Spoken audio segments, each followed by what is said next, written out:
नमस्कार, आप देख रहे हैं उत्तराखंड टाइम। मैं हूं आपके साथ प्रेम पंचोली। आज मैं जिस बात को करने जा रहा हूं वह जग जाहिर है, इसलिए कि केदारनाथ विधानसभा में 20 नवंबर को जनता ने जो मतदान किया है वह निराशाजनक है।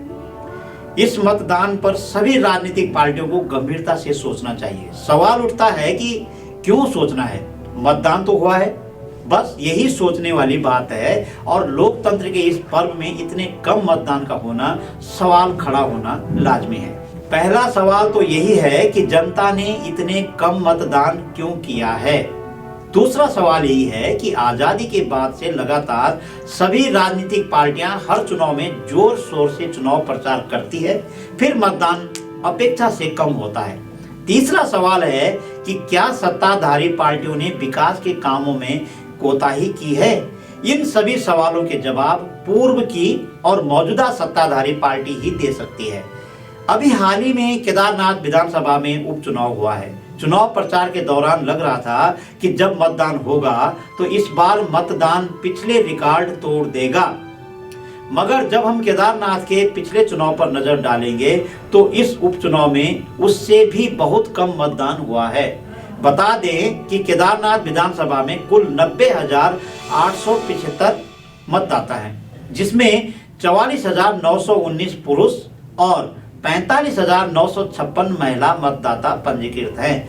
ऐसा बताया जाता है कि इस बार के चुनाव में महिलाओं ने बढ़ चढ़कर मतदान किया है। इस तरह 20 नवंबर को शाम के 5 बजे तक 58.25% मतदान हो पाया है। यदि हम पिछले चुनाव पर नजर दौड़ाएं तो इस बार का मतदान बहुत ही निराशाजनक हुआ है। इससे पहले वर्ष 2017 के चुनाव में 64.94% मतदान हुआ।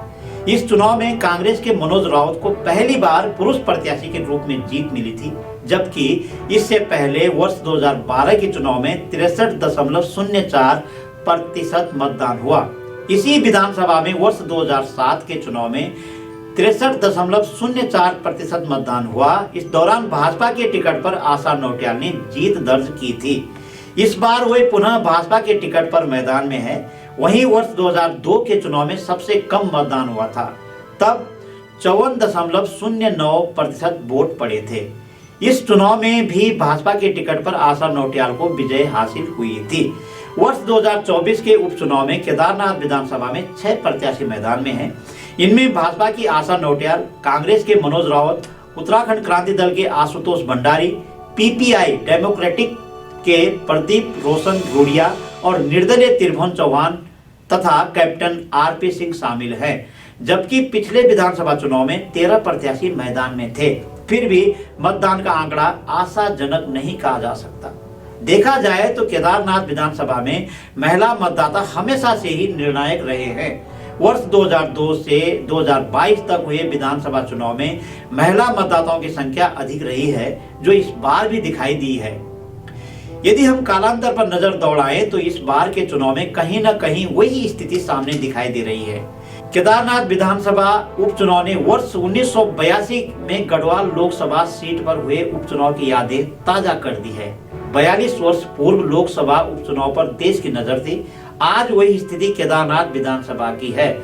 यहाँ भाजपा और कांग्रेस के बीच सीधा मुकाबला है और दिल्ली तक इसकी गूंज हो रही है। तब वर्ष 1980 में हुए लोकसभा चुनाव में गढ़वाल सीट से हेमंती नंदन बहुगुणा विजयी हुए थे, मगर तत्काल की प्रधानमंत्री इंदिरा गांधी से श्री बहुगुणा आहत होकर उन्होंने लोकसभा की सदस्यता और कांग्रेस से इस्तीफा दे दिया था। इसके बाद वर्ष 1982 में गढ़वाल लोकसभा सीट पर उपचुनाव हुआ, जिसमें बहुगुणा ने निर्दलीय चुनाव लड़ा।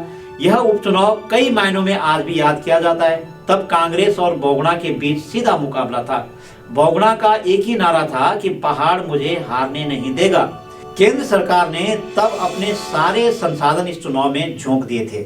खास बात यह है कि इस चुनाव में तब युवा नेता के तौर पर भरत सिंह चौधरी, भाजपा नेता और रुद्रप्रयाग के विधायक बहुगुणा के खास हुआ करते थे। गांव-गांव प्रचार का जिम्मा उन्हें दे रखा था। उपचुनाव में हेमंती नंदन बहुगुणा ने कांग्रेस के प्रत्याशी चंद्र सिंह नेगी को तब भारी मतों से हराया था। आज ठीक 42 वर्ष बाद केदारनाथ विधानसभा उपचुनाव से एच एन बहुगुणा और भरत सिंह चौधरी का सीधा संबंध है। बोगड़ा के पौत्र सौरभ बोगड़ा बतौर जिला प्रभारी मंत्री के तौर पर प्रचार में उतरे हैं। वहीं रुद्रप्रयाग के विधायक भरत सिंह चौधरी को मुख्यमंत्री पुष्कर सिंह धामी ने केदारनाथ विधानसभा का संयोजक बनाया है। इन दिनों दोनों नेताओं ने भाजपा प्रत्याशी आशा नौटियाल के लिए गांव-गांव जाकर वोट मांगे हैं। अब देखना यह होगा कि तब एचएन बोगड़ा ने कांग्रेस को हराने के तमाम षड्यंत्र रचे। आज भी उनके पौत्र सौरभ बोगड़ा कांग्रेस को हराने के लिए खूब जोर आजमाइश कर गए, मगर तब और अब में काफी कुछ बदलाव हो गया है। तब लोकसभा का चुनाव था, आज विधानसभा का उपचुनाव है। तब जनता बनाम कांग्रेस थी, अब कांग्रेस और भाजपा बनाम जनता है। कुल मिलाकर जिस तरह से इस बार मतदान हुआ है, उससे यही लगता है कि एक तो राजनीतिक दलों ने चुनाव प्रचार प्रसार में कोई कमी की है, दूसरा यह मालूम होता है कि जनता जनप्रतिनिधियों से काफी खपा है।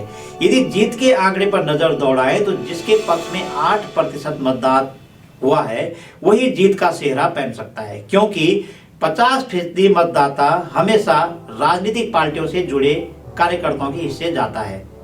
यदि मतदान 70% या उससे अधिक होता तो हम उसे जनता का मैंडेट कह सकते हैं। हमारी यह रिपोर्ट आपको कैसे लगी, कमेंट करके बताइए। अगली कड़ी में राज्य के किसी ऐसे खास मुद्दे पर हाजिर होंगे। नमस्कार।